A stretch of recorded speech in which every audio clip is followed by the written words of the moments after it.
કે મહાભારત જેવું કોઈ યુદ્ધ થયું હોય એવું મારે માયનામાં આવતું નથી. હું નથી માનતો કે મહાભારત જેવું યુદ્ધ થયું હોય.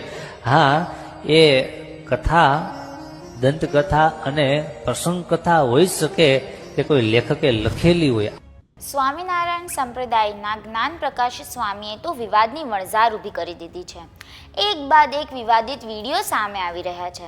પહેલા જલારામ બાપા પર બફાટ કર્યો અને હવે મહાભારત પર વિવાદિત ટિપ્પણી કરતા હોવાનો એક વિડીયો સામે આવ્યો છે.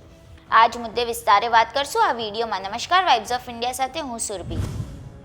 જ્ઞાન પ્રકાશ સ્વામીના એક બાદ એક વિવાદિત વિડીયો સામે આવી રહ્યા છે. એક વિડીયો વાયરલ થયો છે જેમાં સ્વામી જ્ઞાન પ્રકાશ મહાભારતને લઈને ટિપ્પણી કરતા જોવા મળ્યા છે. જ્ઞાન પ્રકાશ સ્વામી કહે છે કે મહાભારત જેવું કોઈ યુદ્ધ જ થયું હોય એવું મારા માનવામાં આવતું નથી. હું નથી માનતો કે મહાભારત જેવું યુદ્ધ થયું હોય. સાંભળો આ વિડીયોમાં જ્ઞાન પ્રકાશ સ્વામી શું કહી રહ્યા છે.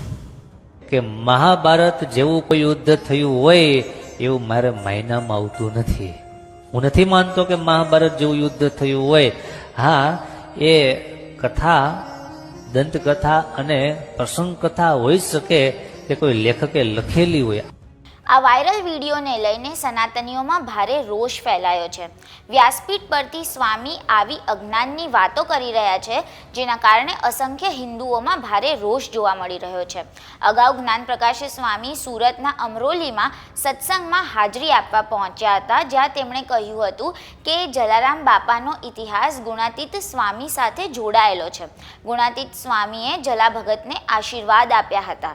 જલારામ બાપાએ સદાવ્રત માટે ગુણાતીત સ્વામી પાસે આશીર્વાદ માંગ્યા હતા કે સ્વામી, મારું એકમાત્ર લક્ષ્ય છે કે અહીં કાયમ માટે સદાવ્રત ચાલે ને જે કોઈ અહીં આવે તેમને પ્રસાદ મળે.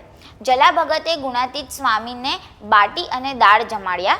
બાદમાં સ્વામીએ જલા ભગતને આશીર્વાદ આપ્યા હતા કે તેમનો ભંડારો કાયમ ભર્યો રહેશે. નોંધનીય છે કે ઠેર ઠેર હવે આ સ્વામીનો વિરોધ થઈ રહ્યો છે. આ મુદ્દે તમારું શું કહેવું છે અમને કોમેન્ટ કરીને જણાવજો. દેશ, દુનિયા અને ગુજરાતના તમામ સમાચારો માટે જોડાયેલા રહો વાઇબ્સ ઓફ ઇન્ડિયા સાથે.